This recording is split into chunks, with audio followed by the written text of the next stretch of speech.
Hello everyone, how are you all? I hope you are all good. So students, in this video we will be discussing important current affairs for 23rd of October. The session will be quite interesting and important, so stay tuned with us till the end. In this video students, we are talking about 9th Udan anniversary. Then we will be talking about Chennai, that is in Tamil Nadu, the capital city of Tamil Nadu. It became the first Indian city to implement real-time flood forecasting system. Important.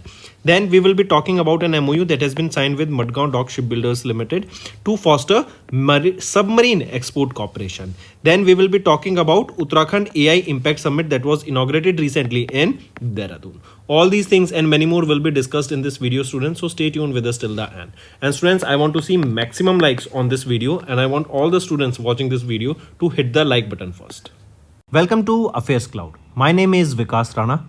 We are one-stop solution for current affairs. You can find Crack Current Affairs course on our application exclusively for current affairs, where you will get daily, weekly, monthly content on regular basis. Use the code VIKAS10 and get 10% additional discount while purchasing the course. Also students, follow us on Telegram and Instagram. The link for the same are mentioned in our description. This video has both English and Hindi. The first part is English and second part is Hindi. Timestamps are mentioned in the description below.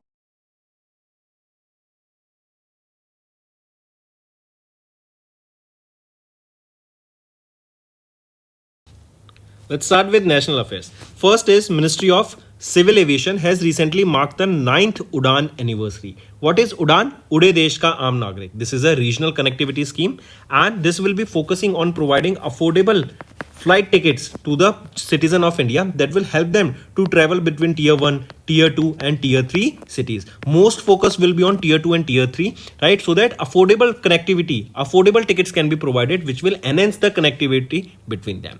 Under this, multiple airports has been also launched, student, that will further provide the benefit here. Also, this is the 9th anniversary of this Udan scheme that was recently celebrated by Ministry of Civil Aviation. Very important, students. Under this, we are seeing that 649 routes has been operationalized, 15 helicopter, 2 water aerodromes, and almost 1.5 lakh passengers has been benefited, right, on regular basis. Now, this Udan scheme was launched in multiple sectors, right, or it was launched in multiple, there was an evolution here. First, it was launched in 2017, that is Udan 1.0. Correct, it was connecting the serene hills of Shimla to the bustling metropolis of Delhi.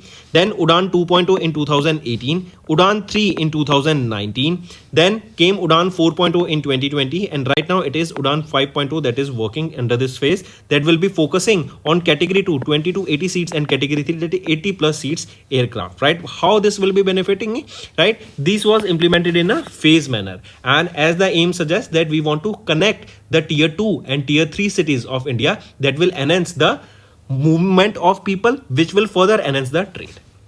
Then next is Chennai. Chennai, the capital city of Tamil Nadu, it recently became the first Indian city to implement the real-time flood forecasting system, right? We know that these areas, the states that are on the shore, they are very prone to floods, right? Even if you remember few times back in Puducherry, in Odisha, right? Here, even World Health Organization, UN, they were funding even Asian Development Bank, they were funding to establish a barrier here that will protect these cities, these states, in terms if there is a flood in, or if there is a tsunami, or if there is any weather phenomena, right, that can cause a lot of damage. So recently Chennai, they became the first Indian city, they have implemented real-time flood forecasting system. That means if in a city in Chennai there can be a chance of flood, right, there is forecast that there can be a heavy rainfall and we can see flood in a day or 2 days or a week time. So this will help the local people there to make a means they will be getting this and they can prepare ahead. So this became the first Indian city to implement this real-time flood forecasting system.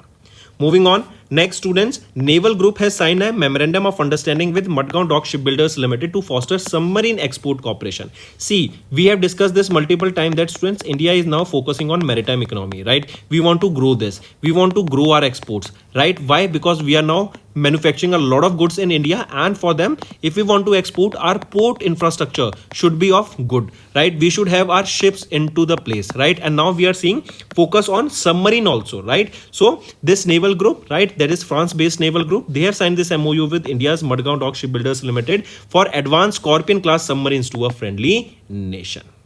Correct. Take a note of this. This agreement was signed in 2023, right? And what this will do is this will jointly export submarine class submarines. Moving on, students. Next is Union Minister of State Jitin Prasada has inaugurated Uttarakhand AI Impact Summit 2025 in Dehradun. I repeat, Jitin Prasada, Jitin Prasada, the Ministry of Electronics, Information and Technology, he is the Union Minister here, and Union Minister of Commerce and Industry has inaugurated this Uttarakhand AI Impact Summit 2025 that was held in Dehradun, Uttarakhand. Very important, student. Your homework is to tell me. Okay, I'll give you the answer only. In Dehradun only, a AI Center of Excellence was established, right? Now you tell me, your homework is to tell me which organization helped to set up this AI Center of Excellence. Correct? Or AI Center of Excellence. Correct? Take a note of this. Apart from this, Uttarakhand AI Summit. In Uttarakhand, AI Summit was held, right? Then now we will be seeing this AI India Summit, right? This was your Uttarakhand AI Impact Summit. Now, India AI Summit or India AI Impact Summit is scheduled to be held in 2026 and it is scheduled to be held in New Delhi in the month of Feb. In the month of Feb. Take a note of this, students. Moving on. Next is India has developed first indigenously discovered antibiotic, that is nephromycin. See, we have discussed before. Moving on, students, you need to know a term, antimicrobial resistance. What is this antimicrobial resistance? When a bacteria, right, let's take example of bacteria, right, this is affecting your human body, right, and if it is infecting it, we provide medicines, right, that will hamper the growth of this bacteria and hamper this effect. But if we keep giving the same medicine over a long time to this bacteria, these bacteria also evolve with time, right? So the medicines that used to affect these bacteria in longer term, they will stop affecting them, right? They won't have the impact that we need. So we also need to do research and development on these medicines. We need to keep improving them, right? Hence we are saying that now more and more research can be done with the help of artificial intelligence, right? And one such example we are seeing that India, we have developed the first indigenously developed antibiotic, that is nephromycin, right? That is nephromycin. Important, students, take a note of this. The trial for this was conducted where? It was conducted at the Christian Medical College, that is in Vellore, Tamil Nadu. Correct? Take a note of this. This is important. And it is first antibiotic fully conceptualized, developed and clinically validated. Next, you can see here, and this by whom? That is your Department of Biotechnology under the Ministry of Science and Technology with Wockhardt, right? With them, they have developed this. That is nephromycin. This can be asked, so remember the name. Next, students, we are talking about banking and finance. Asian Development Bank and World Bank, they have signed a $3 billion EEA agreement. What is this EEA? It is your exposure exchange agreement. This will boost the lending for the developing nation. If you remember, student, one more important thing you need to remember, China was a developing nation till last month, but now they have said they are not a developing nation anymore. They are a developed nation. Right? This is an interesting development we are seeing in the geopolitics. Another thing, remember, now this agreement that we are talking about between Asian Development Bank and World Bank, what they are saying is that we will be giving more loans. We will be lending the money for various development projects to the developing nation, right? And they have signed this $3 billion exposure exchange agreement, right? Take a note of this. And this is Asian Development Bank's first exposure exchange agreement with the World Bank and 6 such agreement with various other multilateral development banks. Correct? Also, we will be seeing that with this, the development projects in the developing nations will be enhancing, right? They will be providing the loan amount, money for those projects in those developing nations to be impacted, and we will be seeing the focus way here will be on clean energy projects that will be focusing on sustainable development goals. If we talk about Asian Development Bank, students, who is the president here? A president is Masato Kanda, right? He's of Japan. Where is the headquarters of Asian Development Bank? It is in Manila, Philippines. Moving on. Next is SEBI. SEBI panel led by R.S. Gandhi proposes higher transaction fees for clearing corporation. I repeat, SEBI, that is the Security and Exchange Board of India, that constituted the working group headed by R.S. Gandhi, the former deputy governor of RBI, has proposed increasing the transaction charges for the clearing corporation such as your NSE Clearing Limited, a wholly owned subsidiary of NSE, right? However, SEBI has clarified that the broker charges will remain unchanged. Right, if we see the proposal here, first proposal is to raise the transaction charges for the clearing corporation. Second proposal is mandatory contribution to SGF by clearing members. What is this SGF? SGF basically is your settlement guarantee fund, right? The working group, they are exploring a proposal under which the clearing members of the corporation would have to contribute to this settlement guarantee fund. Correct? Take a note of this, important. Right now, what will be the fee structure here? Currently, the NSE clearing services nearly 5% to 6% of the fees that NSE collects from the member, and the revision of the charges from the clearing corporation is expected to increase the share to 25% or even a little higher. What will be the impact of this? The proposed revision here could lower the standalone earnings of major exchanges such as your NSE, while brokers and clearing members may face an increased cost pressure also. Right? If we look at the retail, right now it is said that there will be no impact, but in future this change can be further levered down to the retail investors. You must have seen that till last to last year, when you were doing UPI, there weren't a fixed charges that were imposed by them if you are going for a SIP, right? So now you are doing SIP on daily basis, then you are giving almost 5 to 6 rupees, even more than that, for the amount that you are buying the equity, be it mutual fund or equity shares. And students, there is a term that is SGF, that is Settlement Guarantee Fund. What is this fund basically? This fund is maintained by clearing corporation, and it is to meet the contingencies that are arising from the payment default by any member or broker of the stock exchange. Right? If we talk about SEBI, who is the chairperson of SEBI? Tuhin Kanta Pandey, and the headquarters is in Mumbai, Maharashtra. Next students, next is economy and business. Ola Electric has launched their first residential BESS Ola Shakti. What is this BESS? Battery Energy Storage System. It is a kind of a battery that will be a smart battery, and this will be storing electricity, right? And they have been launched in multiple variants, 4 variants, that is Shakti Small, Shakti Medium, Shakti Large and Shakti XL. Correct? Take a note of this. And it is a first of its kind product for the residential energy storage, right? So you have house batteries, right? Inverters. So it will be a similar kind of thing. You will be able to store electricity in this and further use it to charge any other product if there is a electricity or it is a outage of electricity.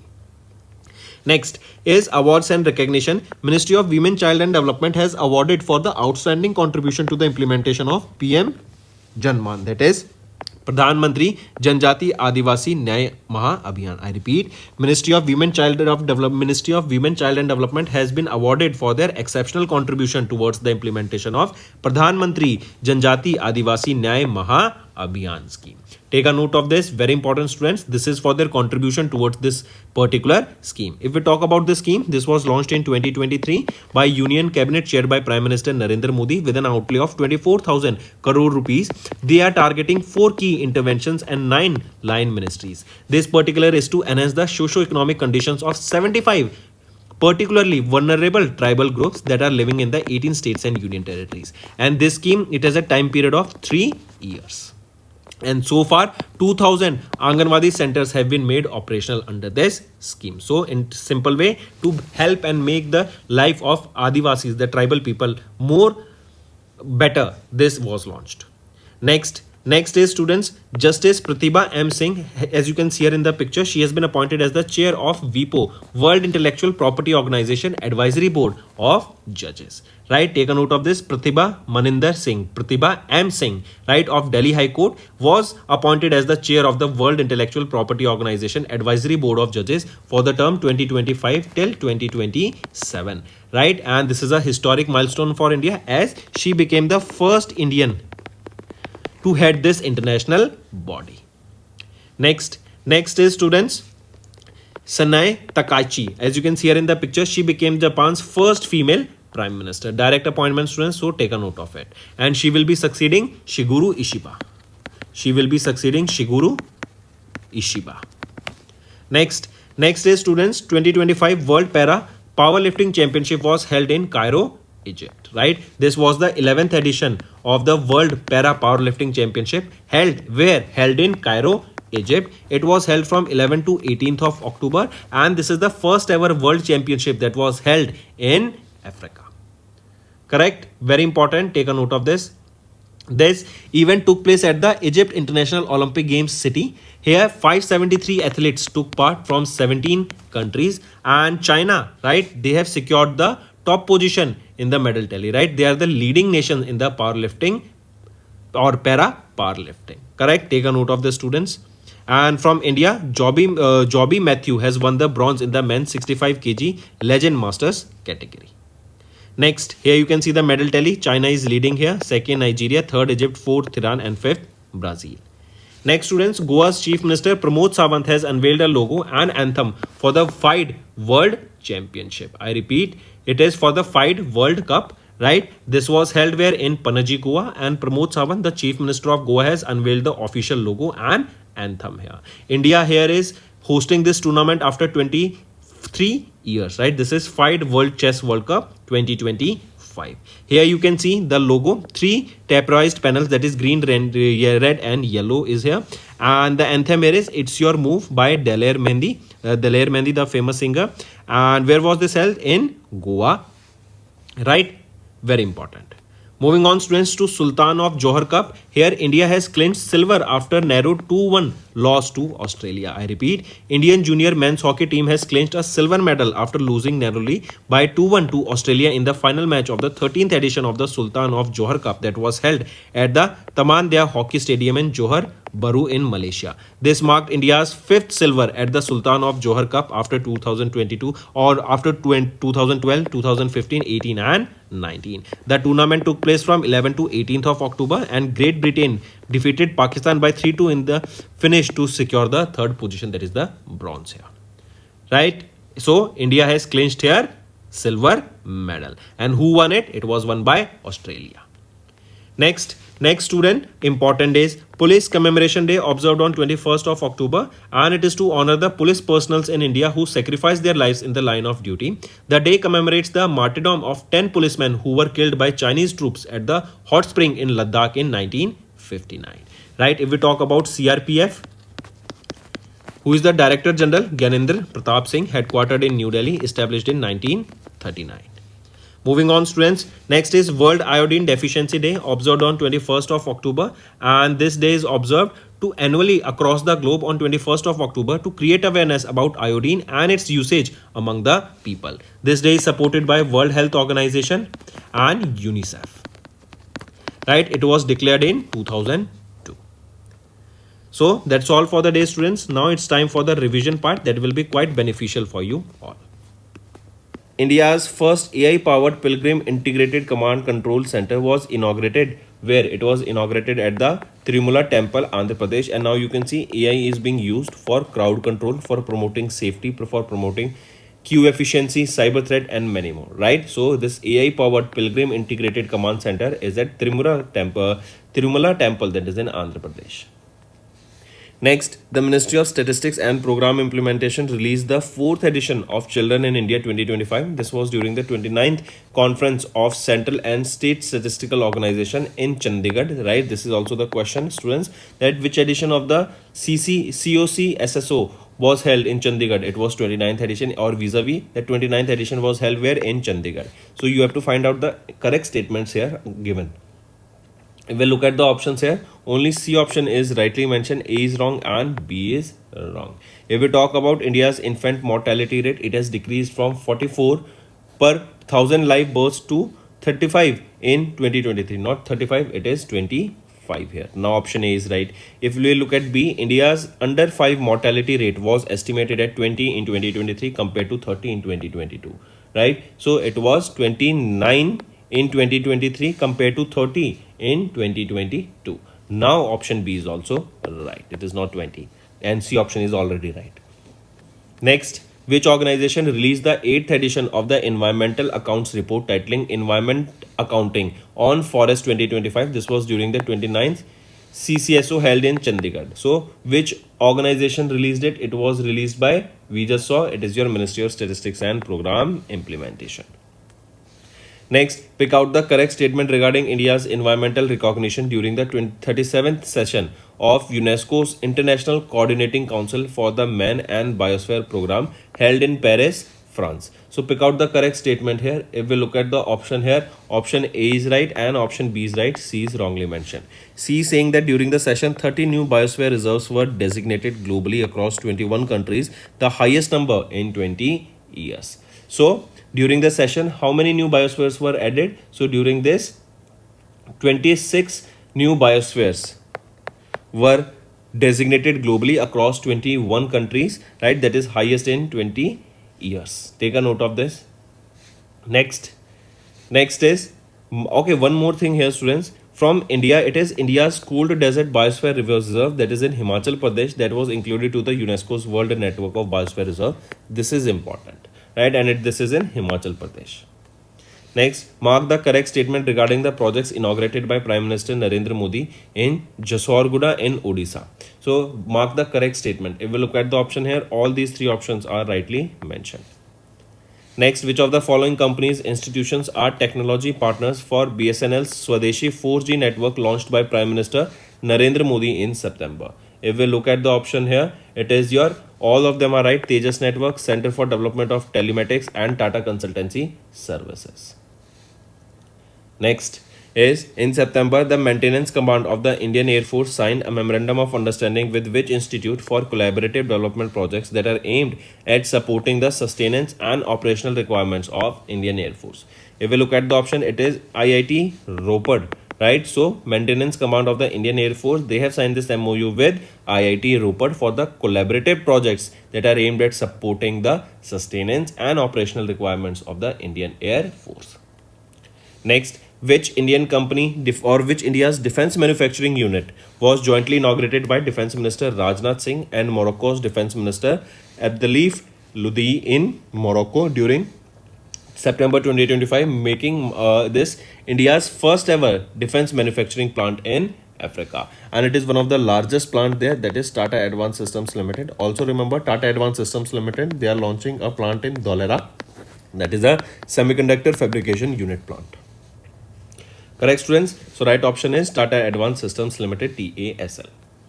Next is, pick out the incorrect statement regarding the 69th General Conference of the International Atomic Energy Agency held from 15th to 19th of September.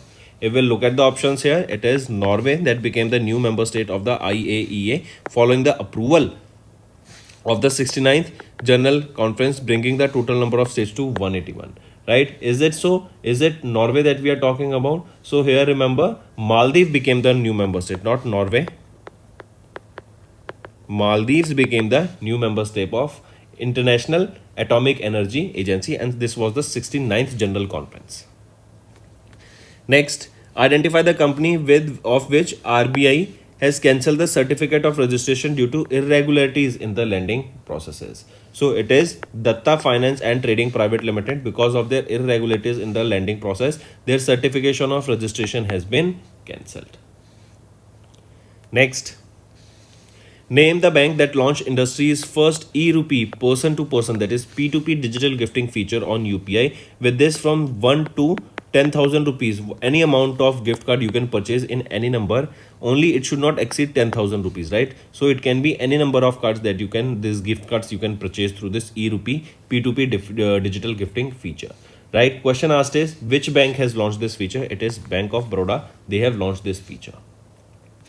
Next, name the international framework to which RBI renewed their statement of commitment in September to uphold global best practices in foreign exchange market. It is FX Global Code. This code was developed under strategic partnership between the central banks and market participants worldwide and was first published in 2017.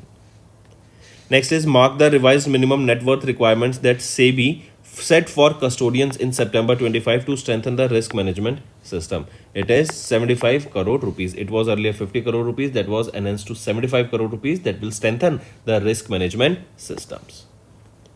Next, choose the category of traders that RBI permitted in September to participate in rupee non-deliverables derivative contracts in the offshore NDF market. So choose the category of the traders. It is standalone primary dealers, right? And these changes are effective immediately following the RBI's move. Next, RBI, they have released RBI authentication mechanism for digital payment transactions directions for 2025, according to which the directions will apply to all the payment system providers and participants that are banks and non-banks for domestic digital payment transaction. And will these directions, they will be coming into effect from when? They will be coming into effect from 1st of April 2026. Next, pick out the correct statement regarding the revised norms for claim settlement of the deceased customers' bank accounts and lockers by RBI in September 2025. If we look at the options, we have to find the correct statement. So option B is right, C is right, A is wrong. A is saying that all the deposit, it is mandatory for the banks to settle the claims within a time period not exceeding 30 days from the date of receipt. It is not 30 days, but 15 days, right? That means for deposit accounts, it is mandatory for the banks to settle the claims within a time period not exceeding 15 days from the date of the receipt. Next, mention the organization which predicted India's GDP forecast by 40 basis point to 6.7%. Earlier they were projecting 6.3% and now they are projecting 6.7% for FY26 in their interim report. So which is that organization? It is OECD, that is Organization for Economic Cooperation and Development. Next, which company has signed a memorandum of understanding with HD Korea Shipbuilding and Offshore Engineering for long-term strategic collaboration in the shipbuilding sector? It is Cochin Shipyard Limited. Next, identify the company with which L&T, that is Larsen and Toubro, has formed a strategic partnership to support the Advanced Medium Combat Aircraft, that is the 5th generation stealth fighter jet initiative for the Indian Air Force. It is Bharat Electronics Limited, that is BEL. Then mention the aerospace startup that launched India's first large format 3D printing facility for rocket systems at IIT Madras Research Park in Chennai, Tamil Nadu, which is that it is Agnikul Cosmos, right? They have launched this 3D or India's first large format 3D printing facility for rocket systems. Moving on. Next is pick out the correct statement regarding the awards at the 69th edition of the Ballon d'Or award ceremony that took place in Paris, France. If we look at the options, all the options here are rightly mentioned. Important, that is Barcelona and Spain midfielder Aitana Bonmati made history by winning the Women's Ballon d'Or for the 3rd consecutive year. And in the men's category, PSG forward player Ousmane Dembélé has won the Men's Ballon d'Or award and becoming the 6th Frenchman to win this award. Next, choose the celebrity who is not among the top 5 most valued Indian celebrities in the Kroll Celebrity Brand Valuation Report released in September. So among the following, Akshay Kumar is not on the list. Virat Kohli, then Ranveer Singh, Shah Rukh Khan, Alia Bhatt and Sachin Tendulkar. Next, for how long has the tenure of General Anil Chauhan as Chief of Defence Staff and Secretary of the Department of Military Affairs has been extended by the ACC? So his term has been extended by 1 year till 30th of June 2026. Next, in September, the President of India has announced the reappointment of whom as the Attorney General of India. His term has been extended for the 2 years, starting from 1st of October 2025 till 30th of September 2027. So he is R. Venkata Ramaniji, who is the current Attorney General of India. Next, who was appointed as the Deputy Governor of RBI by ACC for a 3 years term starting from 9th of October 2025. So, Shrish Chandra Murmu, right? His term has been extended by 3 years. He has been appointed and his term has been for 3 years.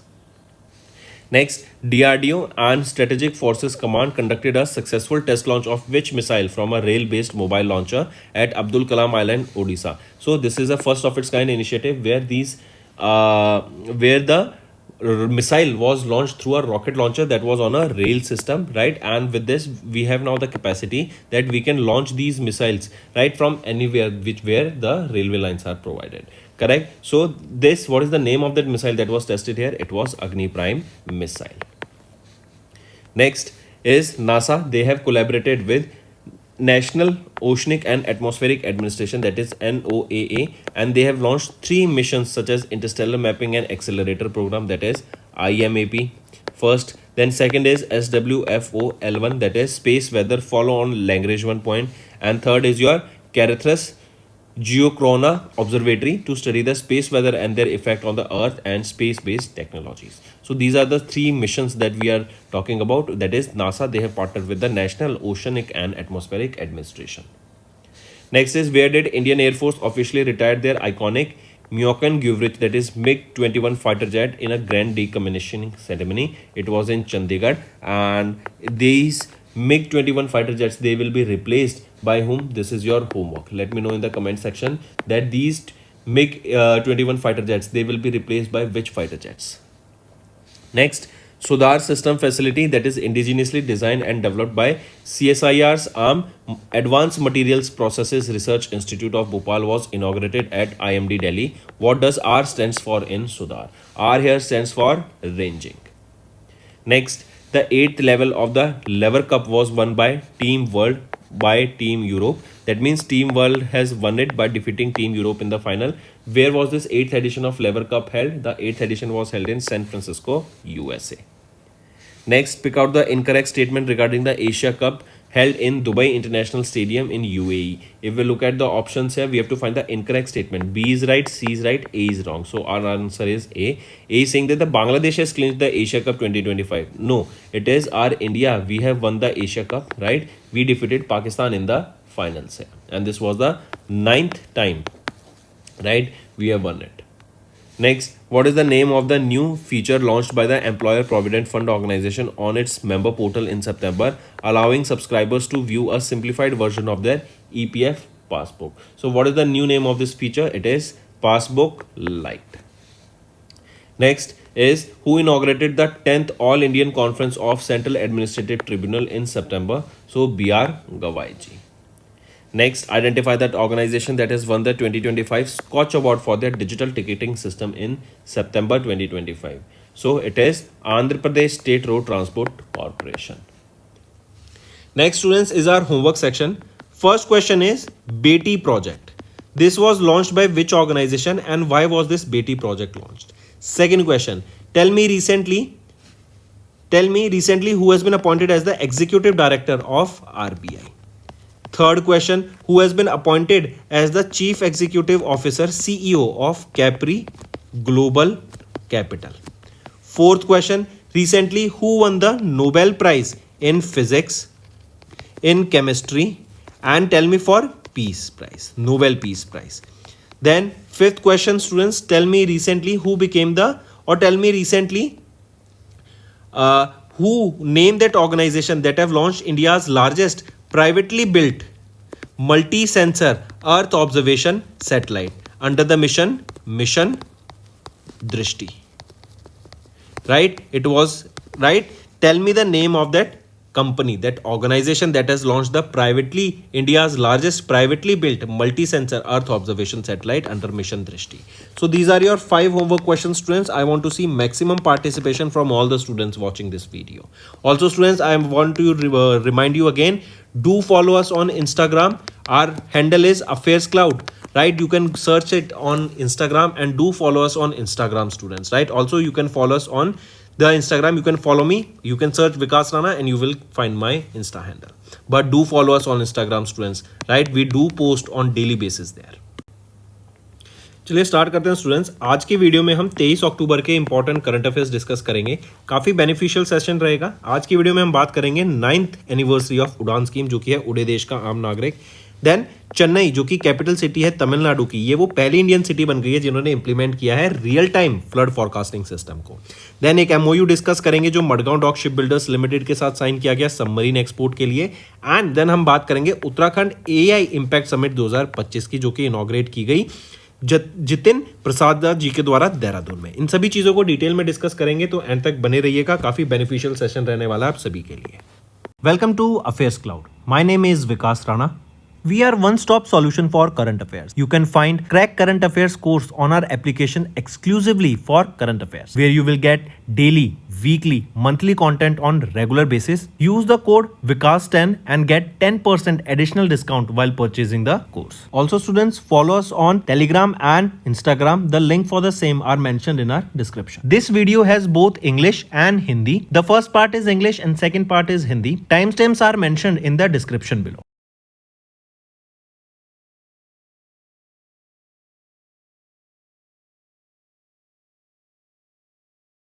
आगे बढ़ने से पहले students, सभी बच्चे video को जल्दी से जल्दी लाइक कर दो। मैक्सिमम लाइक चाहिए मुझे आज की वीडियो में। एंड आप हमें अफेयर्स क्लाउड, हमारे जो यूट्यूब पे चैनल है अफेयर्स क्लाउड, हम सेम इंस्टाग्राम पे भी अवेलेबल हैं स्टूडेंट्स, तो जाके जल्दी से हमें आप सब्सक्राइब कर लो। And you can also follow me on Instagram विकास_R राणा के नाम से। चलिए स्टार्ट करते हैं नेशनल अफेयर से। मिनिस्ट्री ऑफ सिविल एविएशन, इनके द्वारा 9वां उड़ान एनिवर्सरी सेलिब्रेट किया गया। अभी देखो, उड़े देश का आम नागरिक, एम क्या था? टियर 2 एंड टियर 3 सिटीज में कनेक्टिविटी को फ्लरिश करने के लिए, बेटर कनेक्टिविटी हो सके, लोग एक जगह से दूसरी जगह इजीली चीप प्राइसेस में जा सके, ये मेन एम था। इससे क्या होगा? कनेक्टिविटी बेटर होगी तो चीप प्राइसेस रहेंगे, कनेक्टिविटी अच्छी होगी तो ट्रेड भी फ्लरिश होता हुआ हमें दिखेगा, राइट। एंड जो एग्जिस्टिंग एयरपोर्ट है उनको इंप्रूव करना एंड नए एयरपोर्ट्स को, इस स्कीम जो कि एक रीजनल कनेक्टिविटी स्कीम है, उड़े देश का आम नागरिक, इसके अंदर लाने का एम था। 21 अक्टूबर 2016 को इसको लॉन्च किया गया था।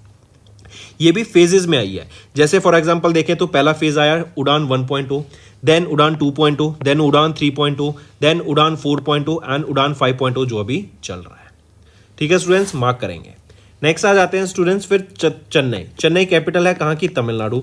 ये वो पहली इंडियन सिटी बनी जिन्होंने इंप्लीमेंट किया real time flood forecasting system को। देखो, कोस्टल एरियाज में ये जो एरियाज होते हैं, यहाँ पे आपको याद हो कुछ टाइम पहले Asian development bank, world bank and UN के द्वारा यहाँ पे फंडिंग प्रोवाइड की गई थी कि इन कोस्टल स्टेट्स को हम सेव कर सके, कि अगर कल को कोई बड़ा तूफान आता है, राइट, कोई वेदर फिनोमेना आता है जिससे यहाँ पे चेंज हो सकता है, जहाँ पे लोगों को नुकसान हो सकता है, राइट, उसका यहाँ पे बेनिफिट मिल सके, यहाँ पे लोग सेफ रह सके। सिमिलरली चेन्नई में अगर मान लो बहुत ज़्यादा बारिश हो गई, उससे फ्लड आने के चांसेस हो जाएंगे, तो उस फ्लड को हम पहले से प्रिडिक्ट कर सकें एंड लोग जो वहाँ रहते हैं, निवासी हैं, उनको हफ्ते भर पहले तक, 3-4 दिन पहले तक हम उनको एक वार्निंग दे सकें ताकि वो पहले से ही प्रिपेयर रह सकें एंड सेफ एरियाज में जा सकें, जिससे मालहानि का कम से कम नुकसान हो सके। इसीलिए ये इनिशिएटिव लिया गया एंड चेन्नई तमिलनाडु वो पहली इंडियन सिटी बन गई है जिन्होंने इंप्लीमेंट किया है real time flood forecasting system को।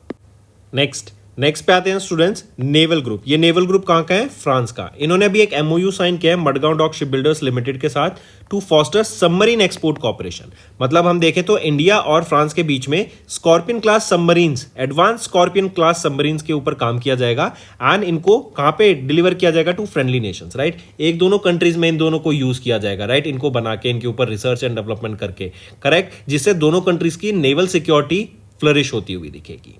Correct, take a note of this. And ये एमओयू 2023 में साइन किया गया था। फिर आते हैं नेक्स्ट है union minister of state Jitin Prasad. इन्होंने इनॉग्रेट किया उत्तराखंड एआई इंपैक्ट समिट 2025 को, जो कि देहरादून में थी। एंड यहीं पे याद रखेंगे स्टूडेंट्स, कुछ टाइम पहले एक एआई सेंटर ऑफ एक्सीलेंस भी, एक हब, एआई हब बनाने की बात की गई थी देहरादून में। देहरादून के किस यूनिवर्सिटी में बनाने की बात की गई थी, ये आपका होमवर्क रहेगा, आप मुझे नीचे कमेंट करके बताइए। एंड कौन सी ऑर्गेनाइजेशन इसको एस्टेब्लिश कर रही है वो भी आप बताओ, ठीक है। एंड इससे क्या होगा? एआई के ऊपर ट्रेनिंग होगी, एआई के ऊपर रिसर्च एंड डेवलपमेंट होगी, बेटर यूज केसेस हमें देखने को मिलेंगे and various large language models को यहां पे ट्रेन करने का भी काम किया जाएगा। नेक्स्ट आ जाते हैं स्टूडेंट्स, फिर इंडिया ने डेवलप किया पहला इंडिजीनियसली डिस्कवर्ड एंटीबायोटिक नेफिथ्रोमाइसिन। ये नेफिथ्रोमाइसिन क्या है? ये एक एंटीबायोटिक है जो इंडिया के लिए द्वारा इंडिजीनियसली मतलब इन हाउस डेवलप किया गया है। देखो, एक टर्म होता है एंटी माइक्रोबियल रेजिस्टेंस। स्टूडेंट्स पहले ये समझिए, ये क्या होता है कि किसी भी बैक्टीरिया को हम ले लेते हैं एग्जाम्पल, राइट, इस पे अगर हम सेम मेडिसिन बार बार अगर हम देते रहे तो इसका क्या होगा? एक टाइम बाद ये बैक्टीरिया रेजिस्टेंस बना लेगा, ये इवॉल्व हो जाएगा, राइट। इवॉल्व होने के बाद ये इस पर्टिकुलर मेडिसिन की रेजिस्टेंस बना लेगा, तो उसका इंपैक्ट कम होने लग जाएगा। तो हमें इन मेडिसिन के ऊपर भी रिसर्च एंड डेवलपमेंट करते रहना चाहिए ताकि ये एंटीमाइक्रोबियल रेजिस्टेंस ना बन सके, करेक्ट। तो अब इंडिया ने एआई आ गया मार्केट में, एआई से हम जो रिसर्च एंड डेवलपमेंट है वो और तेज कर सकते हैं। तो यहीं पे हम देख रहे हैं इंडिया ने पहले इंडिजीनियसली डिस्कवर्ड एंटीबायोटिक लॉन्च किया है नेफिथ्रोमाइसिन। मार्क करके चलेंगे, काफी बेनिफिशियल है, ये पूछा जा सकता है। फिर आ सकता है कि किसके द्वारा इसको बनाया गया है, तो department of biotechnology of ministry of science and technology along with Wockhardt, इनके द्वारा इसको बनाया गया। एंड इसका ट्रायल कहां पर हुआ? Christian medical college Vellore Tamil Nadu में इसका हुआ। ठीक है, चलिए फिर आते हैं बैंकिंग एंड फाइनेंस पे। Asian development bank, world bank, इन्होंने $3 बिलियन का एक अग्रीमेंट साइन किया है जिससे डेवलपिंग नेशंस है उनको बूस्ट मिलेगा, वहां पे नए प्रोजेक्ट्स को फंडिंग मिलेगी। एक और चीज स्टूडेंट्स, चाइना, राइट, चाइना पहले खुद को डेवलप नेशन कहता था, सॉरी डेवलपिंग नेशन कहता था, लेकिन रिसेंटली उन्होंने अपना status from developing nation to a develop nation कर दिया है। ये काफी इंपॉर्टेंट है, मार्क करके चलेंगे। अब क्या है, ये दोनों ऑर्गेनाइजेशन इन्होंने ये EEA अग्रीमेंट साइन किया। ये क्या होता है, एक्सपोजर एक्सचेंज अग्रीमेंट, राइट। इससे क्या होगा, जो फंडिंग है रिन्यूएबल एनर्जी सेक्टर में, क्लीन एनर्जी सेक्टर में, ग्रीन एनर्जी सेक्टर में, सस्टेनेबल डेवलपमेंट रिलेटेड प्रोजेक्ट्स, उसमें फंडिंग करेंगे ये कहां पर, डेवलपिंग नेशन में स्पेसिफिकली। एशियन डेवलपमेंट बैंक का ये पहला ऐसा EEA अग्रीमेंट है वर्ल्ड बैंक के साथ, राइट। और इसके अलावा अगर हम देखें तो और बहुत सारे इन्होंने छठा बेसिकली एग्रीमेंट है various other multilateral development bank के साथ, ठीक है, मार्क करके चलेंगे। तो इससे क्या होगा, एक तो पोर्टफोलियो कंसंट्रेशन रिस्क कम होगा, दूसरा एशियन डेवलपमेंट बैंक यहां पे जो ग्रीन एनर्जी है उसके ऊपर फंडिंग करते हुए हमें दिखेंगे, एंड इससे क्लीन एनर्जी को बूस्ट देखने को मिलेगा। अगर हम बात करें एशियन डेवलपमेंट बैंक की, एशियन डेवलपमेंट बैंक के प्रेसिडेंट कौन है, वो है मसातो कांडा, ये जापान के हैं, हेडक्वार्टर मनीला फिलीपींस में है इनका, एंड 1966 में इसको एस्टैब्लिश करा गया। नेक्स्ट आ जाते हैं students, SEBI panel led by RS Gandhi, इन्होंने प्रपोज किया हायर ट्रांजैक्शन फीस को फॉर क्लियरिंग कॉर्पोरेशन। देखो दो टर्म यहां पे पहले आप समझिए, देन हम आगे चलेंगे। एक होता है SGF, एक होता है क्लियरिंग कॉर्पोरेशन। SGF होता है सेटलमेंट गारंटी फंड, ये वो फंड होता है जो क्लियरिंग कॉर्पोरेशन मैनेज करती है। अगर कोई भी कंटिजेंसी अराइज होती है या कोई पेमेंट डिफॉल्ट हो जाती है किसी मेंबर के द्वारा या ब्रोकर के द्वारा ऑफ स्टॉक एक्सचेंज, तब ये सेटलमेंट गारंटी फंड को यूज किया जाता है। क्लियरिंग कॉर्पोरेशन कौन होती है, ये मेंबर क्लियरिंग कॉर्पोरेशन बेसिकली एक, या फिर हम बोले क्लियरिंग कॉर्पोरेशन के अंदर कई मेंबर्स होते हैं, जैसे क्लियरिंग मेंबर एक मेंबर होते हैं क्लियरिंग कॉर्पोरेशन के जो रिस्पॉन्सिबल होते हैं for clearing and settlement of the trades on the behalf of themself या फिर क्लाइंट के बिहाफ पे, ठीक है। तो ये दो टर्म देखेंगे। तो अभी हम क्या देख रहे हैं कि जो हायर ट्रांजैक्शन फीस यहां पे प्रपोज की गई है for clearing corporation RS Gandhi ji के द्वारा, ठीक, ये है क्या, पहले इनको देखते हैं, राइट। तो पहला जो प्रपोजल है, to raise the transaction charges for the clearing corporation, और दूसरा है मैंडेटरी कंट्रीब्यूशन जो ये SGF फंड में जाएगा बाय क्लियरिंग कॉर्पोरेशन, इसको बढ़ावा देने की बात की गई, राइट। यहीं पे देखें तो जो पहले होता था क्लियरिंग कॉर्पोरेशन में जो अमाउंट जाता था वो 5 से 6% होता था, जो कि अब बढ़ा के 25% तक करने की बात की जा रही है, राइट। तो ये मार्क करके चलेंगे। चलिए नेक्स्ट पे आते हैं, इकोनॉमी एंड बिजनेस के ऊपर स्टूडेंट्स। ओला इलेक्ट्रिक, इन्होंने लॉन्च किया पहला residential battery energy storage system Ola Shakti. अब ये ओला शक्ति क्या है, ये एक तरीके की बैटरी रहेगी स्टूडेंट्स, जो आप घर पे भी इसमें एनर्जी स्टोर करके इसको यूज कर सकेंगे। 4 वेरिएंट्स में इसको लॉन्च किया जाएगा, small, medium, large and excel variants में इसको लॉन्च किया जाएगा। ओला शक्ति इसका नाम रहेगा, एंड रेजिडेंशियल एनर्जी स्टोरेज के लिए इसको यूज किया जाएगा। एंड ये 30,000 से स्टार्ट हो जाएगा, एंड अगर हम देखें मीडियम 30,000, स्मॉल मीडियम देखें तो ये 55,000 56,000 का रहेगा, लार्ज 1,19,000 तक जाएगा, एंड जो एक्सेल है वो आपका 1,60,000 तक का यहाँ पे कॉस्ट रहने वाला है, करेक्ट। काफी गेम चेंजर हो सकता है ये एनर्जी स्टोरेज कैटेगरी में। नेक्स्ट आ जाते हैं अवार्ड्स एंड रिकॉग्निशन पे students. Ministry of women child and development, इनको अवार्ड किया गया for outstanding contribution for the implementation of प्रधानमंत्री जनजाति आदिवासी न्याय अभियान स्कीम के लिए, राइट। इन्होंने काफी कंट्रीब्यूशन किया है, एंड आदिवासी लोगों को, राइट, जो ट्राइबल लोग हैं उनको इससे काफी ज्यादा बेनिफिट मिलेगा, उनकी यहाँ पे डेवलपमेंट में काफी सहयोग यहाँ पे देखने को मिलेगा। इसी के अंदर हम देख रहे हैं 2000 आंगनवाड़ी सेंटर्स को ऑलरेडी ऑपरेशनल करा जा चुका है। इस स्कीम को 2023 में लॉन्च किया गया था bye union cabinet chaired by prime minister Narendra Modi. फिर इसके बाद आ जाते हैं स्टूडेंट्स जस्टिस प्रतिभा M सिंह, आप इनको पिक्चर में देख सकते हैं। इनको अपॉइंट किया गया चेयर ऑफ वीपो, वर्ल्ड इंटेलेक्चुअल प्रॉपर्टी ऑर्गेनाइजेशन की ये चेयर अपॉइंट की गई है, राइट, इनके एडवाइजरी बोर्ड ऑफ पैनल की, राइट, जजेस की, वीपो एडवाइजरी बोर्ड ऑफ जजेस की। क्यों इंपॉर्टेंट है, क्योंकि ये पहली इंडियन बनी है जो कि ये इंटरनेशनल ऑर्गेनाइजेशन में ये औहदा, ये पोजीशन संभालेंगी, काफी बेनिफिशियल है। एंड 2025 से लेके 2027 तक का टर्म के लिए यहाँ पे ये अपॉइंट करी गई है। नेक्स्ट आ जाते हैं स्टूडेंट्स, नेक्स्ट है सनाए तकाइची, आप इनको पिक्चर में देख सकते हैं, राइट। ये अपॉइंट की गई है जापान की पहली फीमेल प्राइम मिनिस्टर। ये किनको सक्सीड करेंगी, ये सक्सीड करेंगी शिगुरु इशिबा को।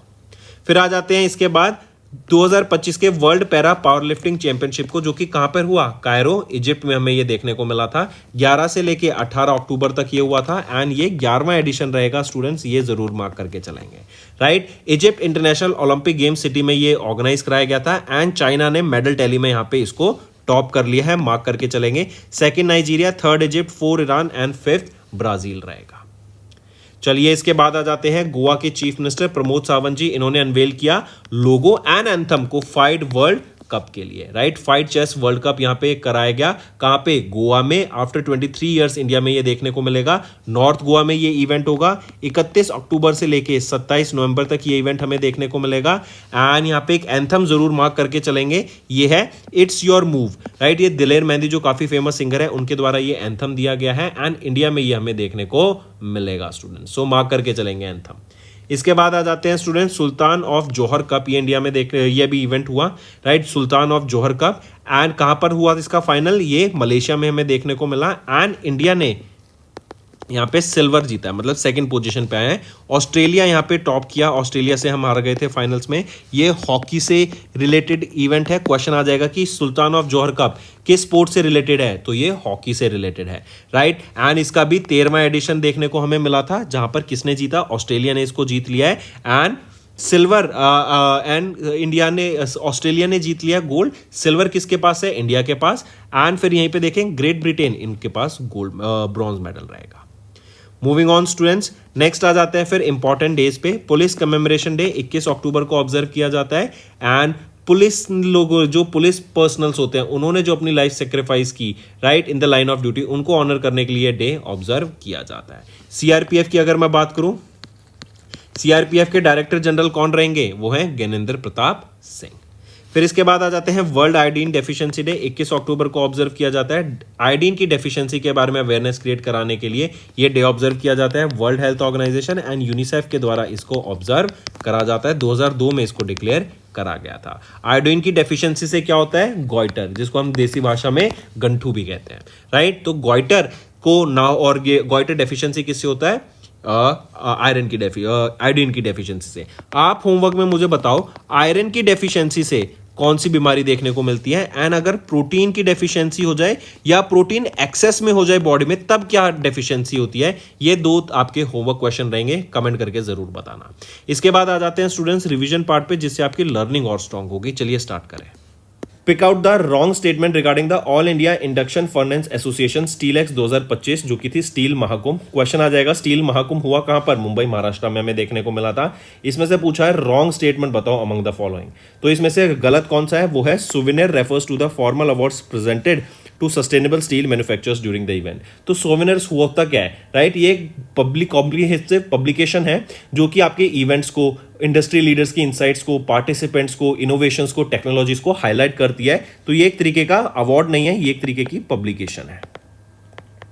अब ऑप्शन 4 भी सही है यहां पर, राइट। इसी के अलावा एक और चीज याद रखेंगे जो इंपॉर्टेंट है, जो कि थीम रहेगी स्टील महाकुंभ की, जो मुंबई महाराष्ट्र में हुई, वो थी a steel Mahakumbh, one industry one destination.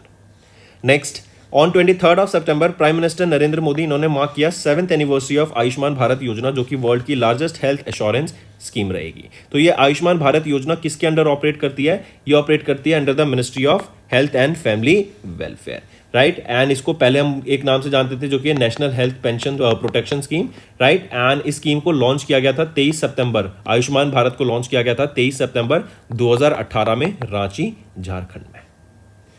Moving on, next, in September, which Indian institute became a new partner of the Goldman Sachs 10,000 Women program alongside IIM Lucknow incubation centre to support the women entrepreneurs. तो 10,000 women entrepreneurs तक का target रहेगा कि यहाँ पे इन 10,000 women entrepreneurs को support करना है एंड उनकी एंटरप्रेन्योर जर्नी में उनको हेल्प करना है टू ग्रो। तो पूछा जा रहा है किस Indian institute became the new partner of the Goldman सैक्स शेयर, तो कौन सा IIM है, वो है IIM अहमदाबाद। ऑप्शन 1 बिल्कुल सही रहेगा। नेक्स्ट आ जाते हैं, mark the correct statement regarding the DSIR CSIR scheme on capacity building and human research development programme approved by union cabinet chaired by prime minister Narendra Modi. तो यहां पर अगर हम देखें तो आपके तीनों ऑप्शन बिल्कुल ही सही रहेंगे। Next, what is the total capital cost approved by the cabinet committee on economic affairs chaired by prime minister Narendra Modi for the construction of the 4-lane Sahibganj Areraj Bettiah section जो कि NH 139 वाटरवे पे रहेगा in Bihar under hybrid annuity model. तो total cost कितना approve किया गया है? 3822.31 crore rupees approve किया गया। देखो स्टूडेंट्स, क्या है कि अब यहाँ पे आपसे डायरेक्ट न्यूज नहीं पूछी, आपसे सिर्फ कॉस्ट पूछ ली। तो कॉस्ट भी जो मैं आपको डेली करंट अफेयर्स की वीडियो में सुबह अपलोड करता हूं, जो मैं आपको बताता हूं कॉस्ट भी कहीं जगह पर, तो वो कॉस्ट भी नोट करके चला करो, क्योंकि उससे क्वेश्चन आ सकता है। नेक्स्ट आ जाते हैं, करेक्ट स्टेटमेंट बताओ regarding the approvals of union cabinet chaired by prime minister Narendra Modi on 24 of सितंबर। तो यहां पर अगर हम देखें तो ऑप्शन ए सही है, सी सही है, बी गलत है। राइट, यहां पे यही याद रखेंगे कि अभी क्या है, यूनियन कैबिनेट के द्वारा जो under graduate and post graduate की जो स्कीम सीट्स होती हैं स्टूडेंट्स की मेडिकल सेक्टर में, वो बढ़ाई गई हैं। Next, mark the correct statement regarding the 11th anniversary of make in India initiative. तो यहां पे आपको बताना है मेक इन इंडिया इनिशिएटिव के अंडर कौन सा सही रहेगा। एक और चीज स्टूडेंट्स, ए से, हाँ बिल्कुल सही है, करेक्ट स्टेटमेंट बतानी है मेक इन इंडिया इनिशिएटिव के अंदर। तो यहां पर अगर हम देखें तो आपका ऑप्शन ए गलत है, बी सही है, सी सही है। ये बी गलत क्यों है? ये इनिशिएटिव डिपार्टमेंट ऑफ कॉमर्स के द्वारा नहीं लॉन्च किया गया था, DPIIT के द्वारा लॉन्च किया गया था 24 सितंबर 2014 को। Next, mark the correct statement regarding the 4 pillar strategy approved by union cabinet chaired by prime minister Narendra Modi, जो कि इंडिया की ship building and maritime sector को रेवोल्यूशनाइज करने का काम करेगा। तो ये तो 3 पिलर्स बिल्कुल सही हैं। एक यहीं पे याद रखेंगे, पिलर 4। ये पिलर 4 किस चीज का है? तो पिलर 4 आ जाता है स्किलिंग एंड टेक्नोलॉजिकल कैपेबिलिटीज के ऊपर। Skilling and technical capabilities, legal, taxation, policy reforms के ऊपर। ठीक है, ये आपका पिलर 4 रहेगा और बाकी 3 पिलर हम देख ही चुके हैं। नेक्स्ट आ जाते हैं, आइडेंटिफाई द कंपनी जिन्होंने मिनिस्ट्री ऑफ डिफेंस के साथ अभी एक 62,370 करोड़ रुपीस की डील साइन की for procuring of 97 Tejas mark 1A fighter jets for the Indian air force. तो कौन सी ऑर्गेनाइजेशन रहेगी, कौन सी कंपनी है? वो है हिंदुस्तान एरोनॉटिक्स लिमिटेड। नेक्स्ट आ जाते हैं, मेंशन द एजेंसी जिन्होंने साइन किया एक memorandum of understanding with the department of telecommunication to strengthen India's information sharing for tackling cyber crimes and financial frauds in India. तो किनके द्वारा ये MOU साइन किया गया? Financial intelligence unit of India के द्वारा ये MOU साइन किया गया। फिर आ जाते हैं, कितना अमाउंट को डायरेक्टली ट्रांसफर किया गया to each beneficiary? 75 lakh womens को, जो कि बिहार में रहेंगी अंडर मुख्यमंत्री महिला रोजगार योजना, जो कि प्राइम मिनिस्टर नरेंद्र मोदी के द्वारा लॉन्च किया गया। तो कितना अमाउंट डायरेक्टली ट्रांसफर किया गया? वो है 10,000 रुपीज। ये फर्स्ट फेज में रहेगा, इनके स्टार्टअप्स को ग्रो करने के लिए इन वीमेंस के हर फैमिली से एक वीमेन को ये अमाउंट मिलेगा। फर्दर सेकंड फेज में अगर उनका स्टार्टअप अच्छा काम कर रहा है, राइट, वो अच्छे से बिल्ड हो चुका है, तब वहां पर 2 लाख रुपए फर्दर उनको देने का काम किया जाएगा। Next, where was India's first maritime simulation center inaugurated by the Ministry of Port, Shipping and Waterways, Sarbandana Sonowal ji, right, at a development cost of 13.5 crore रुपए। तो where was India's first maritime simulation center? तो ये रहेगा Academy of Maritime Education and Training में, जो कि चेन्नई तमिलनाडु में आता है।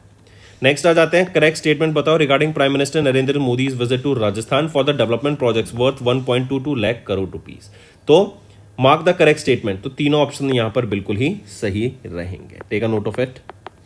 नेक्स्ट आते हैं स्टूडेंट्स, फिर अभी रिसेंटली इंडिया का पहला AI powered Pilgrim integrated command control centre को इनॉग्रेट किया गया। कहां पर? तो ये तिरुमला टेम्पल में रहेगा, आंध्र प्रदेश में। ये बेसिकली क्या है? एक AI प्लेटफॉर्म है, right, AI powered Pilgrim integrated command centre है, जिससे आपकी क्राउड मैनेजमेंट की जाएगी, क्यू मतलब लाइन की एफिशिएंसी प्रमोट की जाएगी, सेफ्टी, साइबर थ्रेट मॉनिटरिंग, इन सब के ऊपर यहाँ पे काम किया जाएगा। नेक्स्ट आ जाते हैं, अभी सितंबर में ministry of statistics and programme implementation के द्वारा रिलीज किया गया 4th edition of the children in India 2025 during the 29th conference of central and state statistical organisation, जो कि चंडीगढ़ में हुआ। तो पूछा जा सकता है कि 29वां एडिशन कहाँ हुआ? चंडीगढ़ में। और चंडीगढ़ में कौन सा एडिशन हुआ वीज़ावी ये क्वेश्चन है, तो 29वां एडिशन। करेक्ट स्टेटमेंट बताओ यहाँ पर। तो अगर हम यहाँ पे ऑप्शन देखें तो आपका ऑप्शन बी सही है, सिर्फ ऑप्शन सी सही है, ए गलत है, बी गलत है। अगर हम ए देखें, जो इन्फेंट मोर्टेलिटी रेट है ये डिक्रीज कर गया फ्रॉम 44 डेथ्स पर 1000 लाइव इन 2011 से 25 इन 2023। अब ऑप्शन ए सही है। बी की बात करें, India's under 5 mortality rate was estimated at 20 in 2023 compare to 30 in 2022। नहीं, तो ये 20 नहीं था, यह आ जाता है आपका अंडर 5 का mortality rate at 29 in 2023, right. अब ऑप्शन आपका ठीक है, राइट। अब 3 ऑप्शन सही है। नेक्स्ट आ जाते हैं, किस ऑर्गेनाइजेशन ने रिलीज किया 8th edition of the environmental accounts report title environmental accounting on forest during the 29th, जो भी हमने देखा, conference of central and state statistical organisation, जो जो कि चंडीगढ़ में हुई। तो किस ऑर्गेनाइजेशन के द्वारा रिलीज किया गया 8th एडिशन है? तो ministry of statistics and programme implementation के द्वारा यहाँ पे रिलीज किया गया। एंड सबसे ज्यादा फॉरेस्ट कवर कहाँ ग्रो होता हुआ दिखा हमें? केरला स्टेट में सबसे ज्यादा ग्रो होता हुआ दिखा। Next, pick out the correct statement regarding the environmental recognition during the 37th of the UNESCO International coordinating council for the man and biosphere programme, जो कि है MAB प्रोग्राम, पेरिस फ्रांस में हुआ। तो यहाँ पे अगर हम ऑप्शन देखें तो आपका ऑप्शन ए सही है एंड ऑप्शन बी सही है, सी गलत है। तो कह रहा है कि 30 नए बायोस्फीयर रिजर्व्स यहाँ पर ऐड किए गए, highest number in 20 years from 21 countries. तो 30 ऐड नहीं किए गए हैं यहाँ पे, जो ऐड किए गए हैं वो कितने हैं? नई साइट्स 26 नई बायोस्फीयर रिजर्व्स को ऐड किया गया। इंडिया से कोल्ड डेजर्ट बायोस्फीयर रिजर्व जो कि हिमाचल प्रदेश में, उसको यहाँ पे इस नेटवर्क साइट्स में ऐड किया गया है, ये इंपॉर्टेंट है। और इंडिया से 2 रामसर साइट्स ऐड की गई हैं, दोनों बिहार से हैं, गोकुल जलाशय एंड उदयपुर झील। एंड अब 93 यहाँ पर इंडिया में हमें टोटल देखने को मिलती है Ramsar sites. Next, mark the correct statement regarding the project inaugurated by prime minister Narendra Modi in Jharsuguda in Odisha. अगर यहाँ पर अगर हम ऑप्शन देखें ABC, तो तीनों ऑप्शन आपके बिल्कुल ही सही रहेंगे।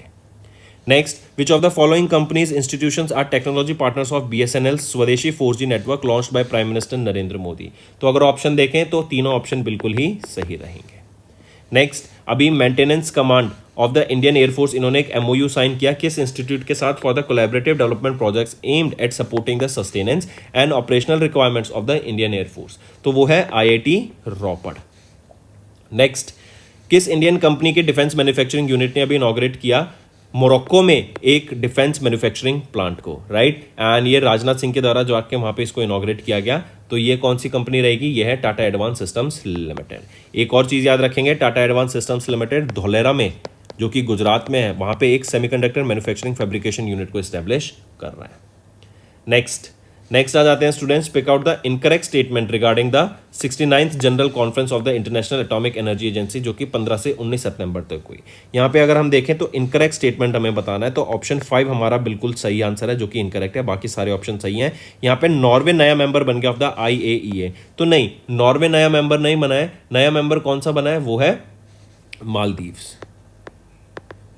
यहाँ पे नया मेंबर बना है। नेक्स्ट आ जाते हैं, identify the company of the reserve bank of India cancel the certificate of registration due to irregular lending processes. तो आइडेंटिफाई द कंपनी, वो है Datta finance and trading private limited. इनका यहाँ पे सर्टिफिकेट ऑफ रजिस्ट्रेशन कैंसिल कर दिया गया due to irregular lending processes. फिर आ जाते हैं, उस बैंक का नाम बताओ जिन्होंने इंडस्ट्री का पहला ₹E person to person digital gifting card feature launch किया UPI पर। 1 से लेके 10,000 रुपए तक का कोई भी किसी भी अमाउंट का आप गिफ्ट कार्ड बाय कर सकते हैं and n number of time buy कर सकते हैं, मतलब कितनी बार ही बाय कर सकते हैं। तो ये बैंक ऑफ बड़ौदा के द्वारा फीचर लॉन्च किया गया। नेक्स्ट आ जाते हैं, नेम दैट इंटरनेशनल फ्रेमवर्क जिसने RBI के साथ अभी रिन्यू किया अपना स्टेटमेंट ऑफ कमिटमेंट को, ताकि जो ग्लोबल बेस्ट प्रैक्टिसेस हैं फॉरेन एक्सचेंज मार्केट में उनको अपनाया जा सके। तो कौन सा वो इंटरनेशनल फ्रेमवर्क है? वो है FX ग्लोबल कोड। नेक्स्ट आ जाते हैं, mark the revised minimum net worth requirements that SEBI set for the custodians of सितंबर, जो कि रिस्क मैनेजमेंट को स्ट्रेंथन करने का काम करेगा। पहले ये अमाउंट 50 करोड़ था, जो कि बढ़कर अब 75 करोड़ हो गया है। नेक्स्ट आ जाते हैं, उस कैटेगरी को चूज करो ऑफ ट्रेडर्स जिन्होंने RBI ने जिनको परमिट किया in September to participate in the rupee non deliverables derivative contracts in the offshore NDF market. तो वो कौन से ट्रेडर्स रहेंगे कैटेगरी के? वो है stand alone primary dealers. Next आ जाते हैं, इन सितंबर RBI ने रिलीज की रिजर्व बैंक ऑफ इंडिया का directions according to which the directions will apply to all the payment system providers and participant, जो कि bank and non bank entities रहेगी for domestic digital payment transaction. And ये लागू कब से होंगी? 1 अप्रैल 2026 से ये लागू होती हुई दिखेंगी। नेक्स्ट पे आते हैं स्टूडेंट्स, नेक्स्ट है pick out the correct statement regarding the revise norms of the claims settled for the deceased customer bank account. Deceased होते हैं जिनका निधन हो गया एंड उनके बैंक अकाउंट में या लॉकर में भी पैसा है, अमाउंट है, ज्वेलरी है, तो उनके लिए ये रिवाइज नॉर्म्स यहाँ पर आते हुए दिखे हैं। तो पूछा जा रहा है इसमें से कौन सा सही है? B सही है, C सही है, A गलत है। A कह रहा है कि for deposit accounts it is mandatory for the banks की वो जो क्लेम है, जो पैसा है, उसको सेटल करें इन विद इन 30 डेज। तो नहीं, 30 डेज नहीं, 15 डेज के अंदर उनको यहाँ पे सेटल करना होगा। नेक्स्ट आ जाते हैं, फिर उस ऑर्गेनाइजेशन का नाम बताओ जिन्होंने प्रेडिक्ट किया इंडिया की GDP growth rate and 40 basis point से उसको बढ़ा दिया। पहले वो 6.3% प्रोजेक्ट कर रहे थे, लेकिन अब 40 बेसिस पॉइंट का ग्रोथ देखने को मिला है टू 6.7%। तो ये कौन सी रहेगी? OECD, organisation for economic corporation and development. Next आ जाते हैं, किस कंपनी ने अभी एक एमओयू साइन किया है HD Korea ship building and offshore engineering के साथ लॉन्ग टर्म स्ट्रेटेजिक कोलैबोरेशन के लिए इन शिप बिल्डिंग।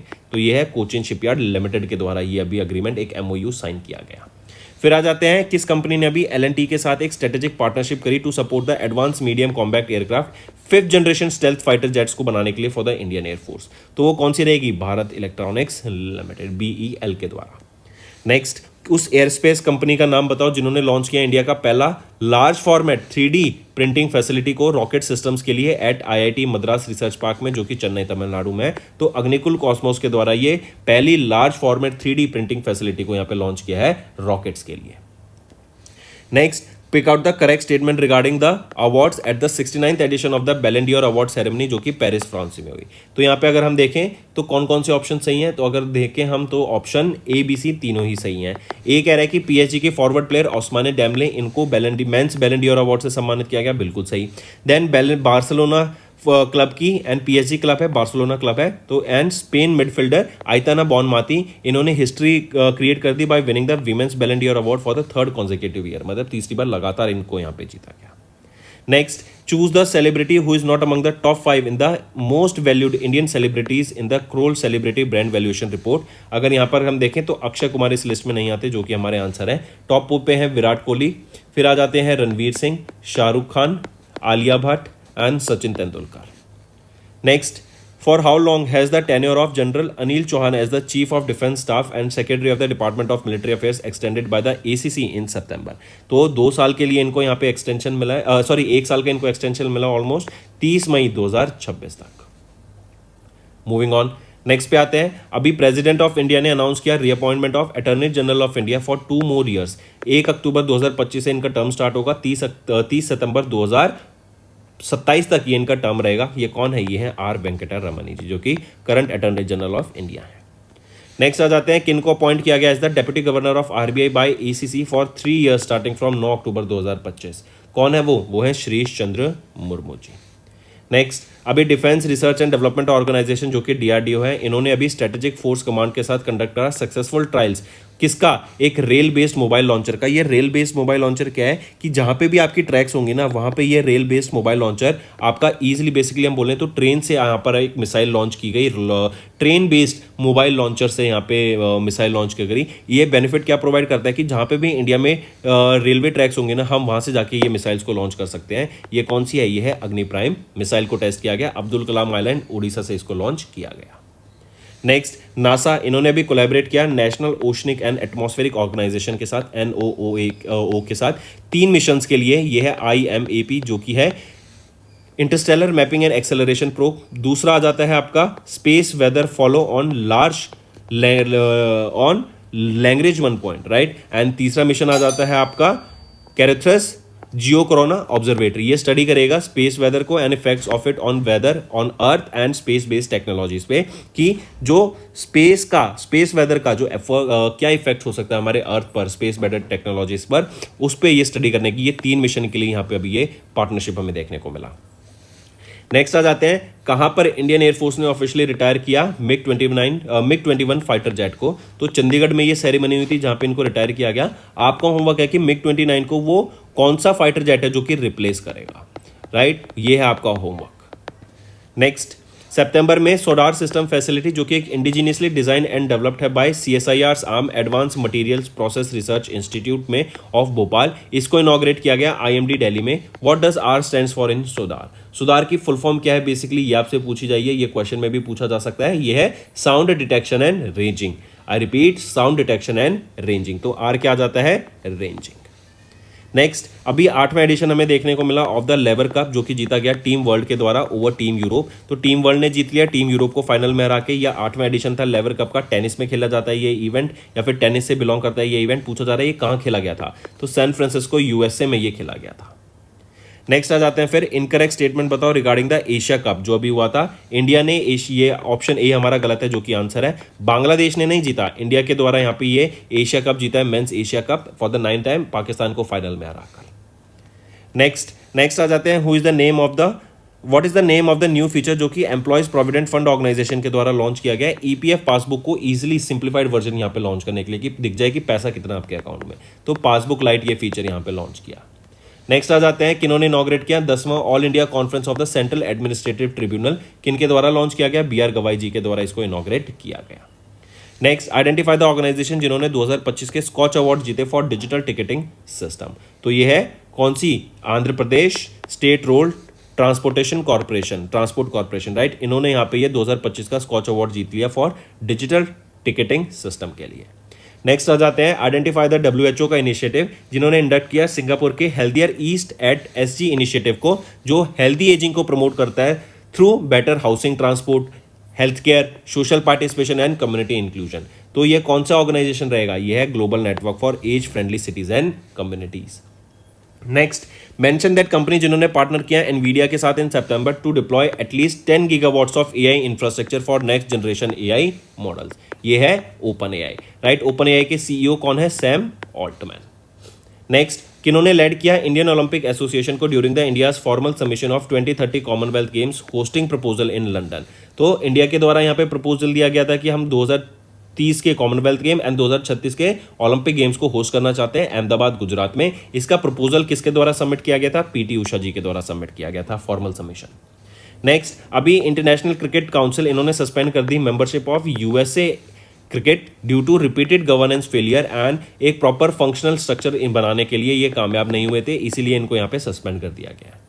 नेक्स्ट आ जाते हैं, किस कंट्री ने होस्ट किया एशियन कैडेट कप को, तो ये हिमाचल प्रदेश के द्वारा इंडिया में उत्तराखंड के द्वारा यहाँ पे ये। Next students is our homework section.